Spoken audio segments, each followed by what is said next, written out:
আমাদের এখানে প্রচুর বিশেষ শিশু আছে। একদিকে সরকারের কিন্তু একটা নীতি আছে যে তারা যেন সাধারণ বাচ্চাদের সাথে একই স্কুলে ভর্তি হতে পারে, কারণ এতে করে তাদের অনেক উন্নতি হয়। আবার এটিও রয়েছে যে তাদের জন্য আলাদা স্কুল আছে এবং সেই স্কুলগুলি অধিকাংশই বেসরকারি। সেইখানে বইয়ের একটা সংকট আছে। আর তাদের জন্য তারা যখন সরকারি সিলেবাস ফলো করে, যেমন আমার নিজের ছেলে, সে সরকারি সিলেবাস ফলো করেছে, পরীক্ষা দিয়েছে, প্রাইমারি বৃত্তি পরীক্ষা তখন চালু ছিল, সেই সময় পরীক্ষা দিয়েছে, ক্লাস 8-এর যে পরীক্ষা সেটাও দিয়েছে। কিন্তু যেটা সমস্যা সেটা হচ্ছে বইগুলি তাদের কাছে তাদের মতো করে করাতো না। যেমন তাদের জন্য বইয়ে অনেক রঙিন ছবি দরকার হয়, লেখাগুলি একটু বড় বড় হতে হয়, যদি ডিসলেক্সিক হয়, অনেক ধরনের প্রক্রিয়া রয়েছে। এই বইগুলি কিন্তু আসলে কোনোভাবে পাওয়া যায় না কোথাও। এক হচ্ছে যে প্রাইভেটলি বই ছাপানো আসলে ওইভাবে লাভজনক না, তাই প্রকাশকরা যে অনেক বই ছাপবেন, অনেক বই ছাপলে তখন লাভ হয়তো, কিন্তু স্কুলের বই অল্প কয়েক হাজার কপি ছাপলে সেটা এত মূল্য হয়ে যায়। এই দিকে কি কোনো নজর দেওয়া যেতে পারে? এটা অভিভাবক হিসেবে আমার প্রশ্ন। আমরা এই দিকেও আমরা নজর দিচ্ছি যে বইগুলি ইন্টারেস্টিং করা, তাদের জন্য আলাদা বই, শুধু কারিকুলাম না, আমি ওভারঅল স্কুল সিস্টেম, ব্রেইলের বইও কিন্তু পাওয়া যায় না।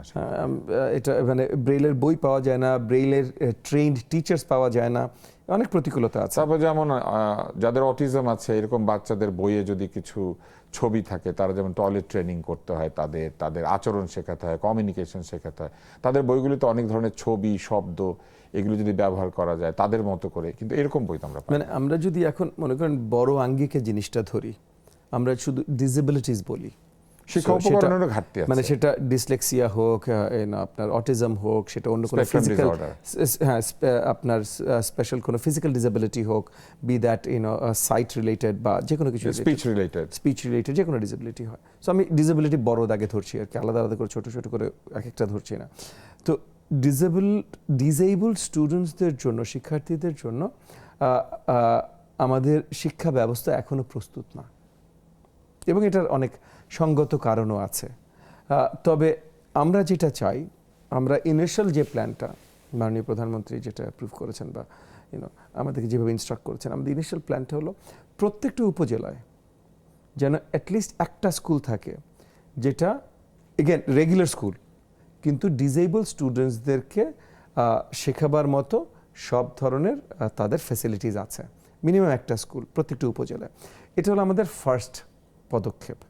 এটা যদি আমরা সঠিকভাবে ফুলফিল করতে পারি, কারণ এটা সঠিকভাবে ফুলফিল করা কিন্তু এত সোজা না।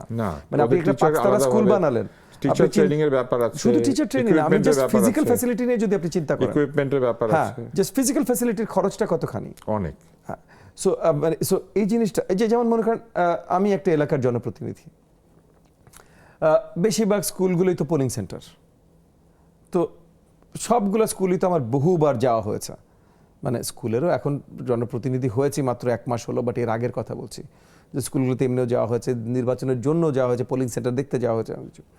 আমি কোনোটাতেই কিন্তু কোনো মানে সঠিকভাবে ডিসেবল স্টুডেন্টসদের অ্যাক্সেস, মানে অন্য সব কিছু বাদ দেন ভাই, জাস্ট অ্যাক্সেস এটা পাইনি। যেগুলোতে লিফটও আছে, লিফটে যাওয়ার জন্য একটা 4টা সিঁড়ি উঠতে হয়, ওই 4টা সিঁড়ি ওঠার জন্য র্যাম্প নাই। লিফট আছে কিন্তু লিফট পর্যন্ত যাওয়ার জন্য যে 4টা সিঁড়ি, এখানে কোনো র্যাম্প নাই, এখানে কি কোলে করে তুলে নিয়ে যাবে? সো ডিসেবল স্টুডেন্টসদের জন্য আমাদের এই জায়গাগুলো নেই এবং এটা তৈরি করতে হবে। শহরে হয়তো আরও সহজে তৈরি করা যায়। মানে আমার নির্বাচনী এলাকা মোহাম্মদপুর, আমার নির্বাচনী এলাকায় যে স্কুলগুলো আছে এগুলোতে হয়তো ওদের জন্য হয়তো আরও সহজ, কারণ ওদের কামাইটা আরও বেশি, ওরা চাইলেই আরেকটু বেশি বেতনও নেওয়া যায়।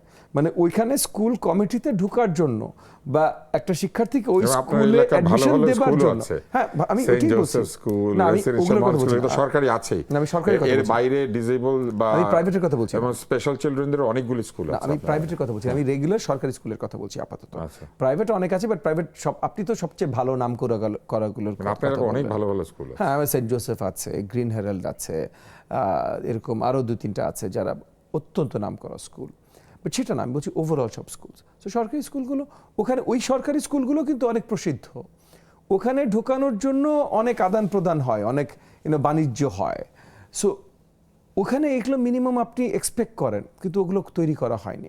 এনিওয়েজ, আমরা যেহেতু দেশব্যাপী কথা বলছি, দেশব্যাপী আমাদের ইনিশিয়াল প্ল্যান হলো যে প্রত্যেকটা উপজেলায় অ্যাটলিস্ট একটা ইনস্টিটিউশন, মানে আপনার একটা প্রাইমারি, একটা সেকেন্ডারি, হায়ার সেকেন্ডারি, মানে প্রত্যেকটা লেভেলে যেন একটা ইনস্টিটিউশন অ্যাটলিস্ট থাকে যেটা ফুললি কেপেবল, মানে facility wise, teacher wise fully capable To handle disabled special students children with disabilities and special other- children বা other যেভাবে আমরা difficulties. নামকরণটা যেভাবেই করি, so all sorts of special children, এটা হলো আমাদের ইনিশিয়াল প্ল্যান।